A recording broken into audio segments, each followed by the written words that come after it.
តែម្ដាយរបស់គាត់មានបញ្ហាផ្លូវចិត្តមែនទេអ្នកមានសាវតាគ្រួសារល្អហើយអ្នកក៏សង្ហាដែរតែអ្នកបានជួបមនុស្សបែបនេះដោយរបៀបណា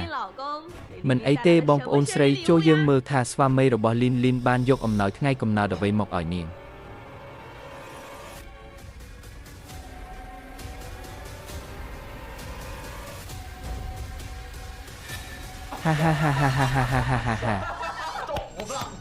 ហាគួរឲ្យអស់សំណើចណាស់ខ្ញុំមិនដែលឃើញនរណាម្នាក់ឲ្យចានសាច់ជ្រូកស្ងោរជាអំណោយថ្ងៃកំណើតនរណាម្នាក់ពីមុនមកទេជាមនុស្សល្ងងម្នាក់លីនមិត្តប្រុសរបស់អ្នកស្មោះត្រង់ពេកហើយគាត់ខំមួយខំហើយអ្នកដូចជាកូនល្ងងរបស់អ្នកមានអញ្ចឹង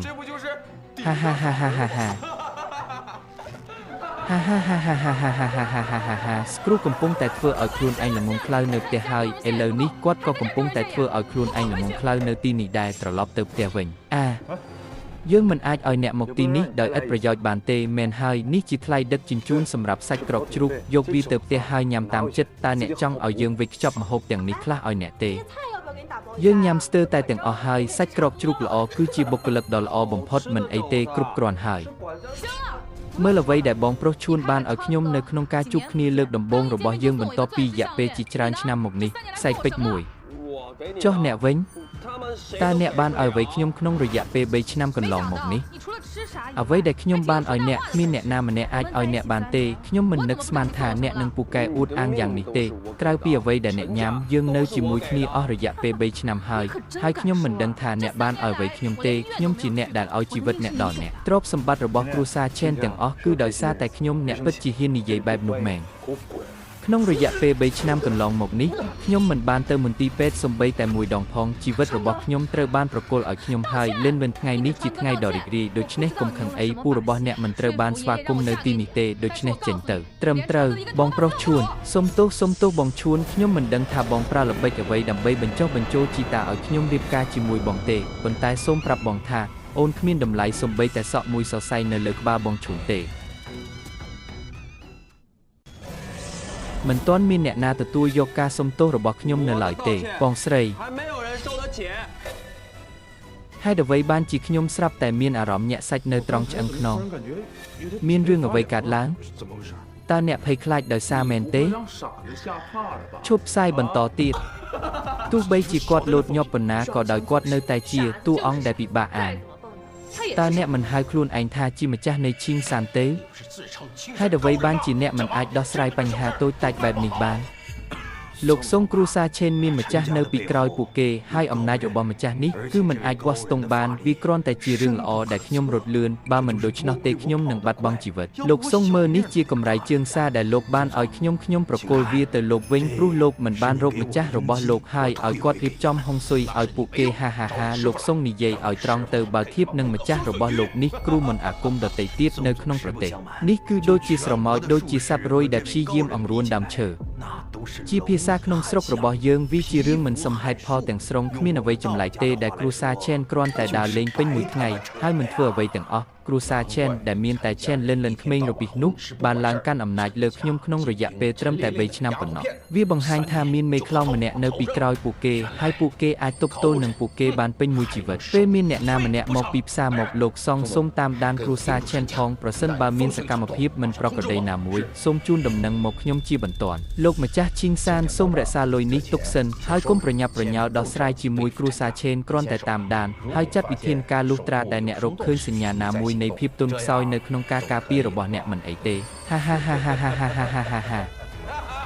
ខ្ញុំសូមទោសដែលអ្នកបានឃើញខ្ញុំច្រៀងនៅថ្ងៃនេះគាត់បានបំផ្លាញការជួបជុំទាំងមូលតើវាអាចកើតឡើងដោយរបៀបណា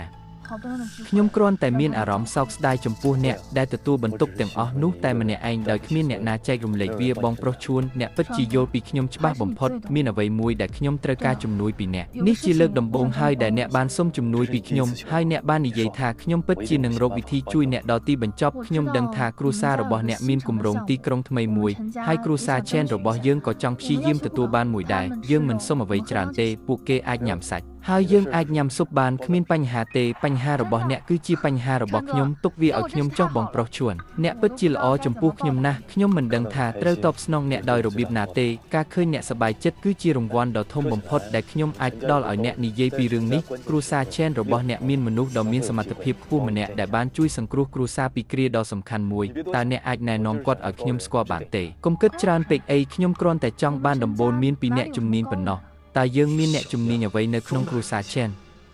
អ្នកកំពុងធ្វើពុតជាធ្វើពុតមែនទេ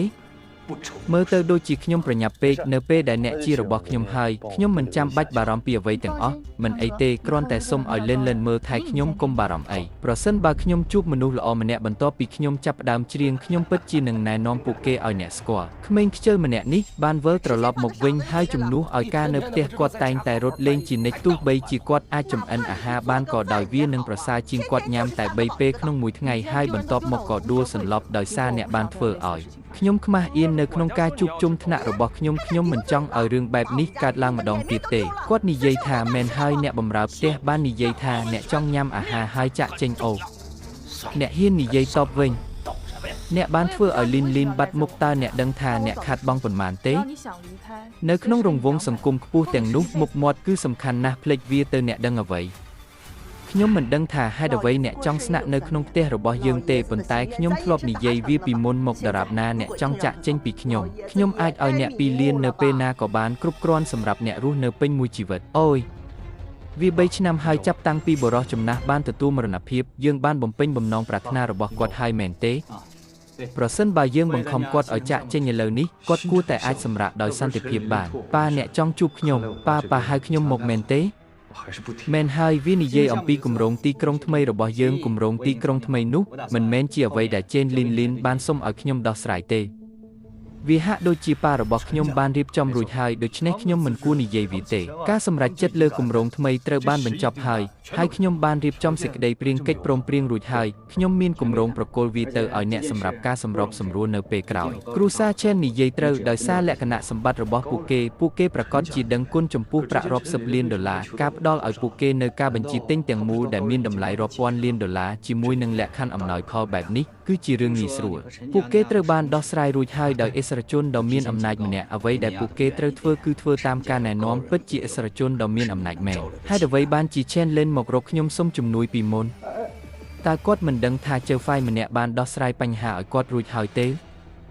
មានរឿងច្រើនជាងអ្វីដែលភ្នែកអាចមើលឃើញខ្ញុំនោះថាអ្នកនិងក្មេងស្រីម្នាក់មកពីគ្រួសារ Chen គឺជាមិត្តរួមថ្នាក់សូមឲ្យខ្ញុំព្រមានអ្នកជាមុននៅឲ្យឆ្ងាយពីនាងគ្រួសារ Chen ត្រូវការការពារពីចៅហ្វាយពួកគេមិនមែនជាមនុស្សដែលអ្នកអាចមានលទ្ធភាពលេងសើចជាមួយបានទេអញ្ចឹងប៉ាខ្ញុំចាស់ហើយចិត្តរបស់គាត់ក៏មិនដូចពីមុនដែរគ្រួសារ Chen ឥឡូវនេះស្ទើរតែទេស្អាតហើយប្រសិនបើខ្ញុំយកលិនមកធ្វើជាអ្នកគ្រប់គ្រងខ្ញុំអាចនាំអ្នកជំនាញណាម្នាក់មកធ្វើជាអ្នកគ្រប់គ្រងបានលុះត្រាតែអ្នកជំនាញនោះជាស្វាមីរបស់គាត់បើគាត់ជាម្ចាស់ខ្ញុំនឹងបោកប្រាស់គាត់ពេលផ្សាយផ្ទាល់លីនហេតុអ្វីអ្នកមិនញ៉ាំអាហារពេលព្រឹកមុនពេលអ្នកទៅខ្ញុំបារម្ភពីចរាចរណ៍នៅព្រឹកនេះដូច្នេះខ្ញុំនឹងទៅមុនដើម្បីជៀសវាងការយឺតលីនតើអ្នកមានទំនុកចិត្តប៉ុណ្ណាចំពោះគម្រោងនេះដំបូងឡើយខ្ញុំមិនសូវមានទំនុកចិត្តទេប៉ុន្តែបងប្រុសឈួនបាននិយាយថាគាត់បាននិយាយពាក្យល្អសម្រាប់ខ្ញុំគិតថាការទទួលបានគម្រោងដែលមានតម្លៃរាប់សិបលានដុល្លារមិនគួរជាបញ្ហាទេកុំបារម្ភវានឹងផ្ដល់ឲ្យអ្នកនៅអាជីវកម្មពិតប្រាកដកាន់តែច្រើនសំណាងរបស់អ្នកមិនអាចទប់ទល់បានទេឥឡូវនេះអ្នកនិយាយវាហើយវាហាក់ដូចជាគ្រួសារចាងស្ដាប់អ្នកមែនហើយជីតាថែមទាំងបាននិយាយនៅពេលនោះថាមានតែគាត់ទេដែលអាចជួយយើងបានការនិយាយថាគ្រោះមហន្តរាយត្រូវបានជៀសវាងគឺជាការនិយាយមិនគ្រប់គ្រាន់ទេខ្ញុំបានឃើញគ្រួសារ Chen របស់យើងមានឆ្នាំដ៏រលូននិងជោគជ័យដោយគ្មានគ្រោះមហន្តរាយធំដុំអ្វីឡើយគាត់គ្រាន់តែនិយាយលេងសើចប៉ុណ្ណោះម៉ាក់និងប៉ាខ្ញុំទៅហើយលេហើយបងប្រុសឈួនលោកចាងនៅឯណាហេតុអ្វីបានជាយើងមិនអាចនិយាយគ្នាបានតើវាមិនល្អទេបើយើងនិយាយជាមួយអ្នកវិញ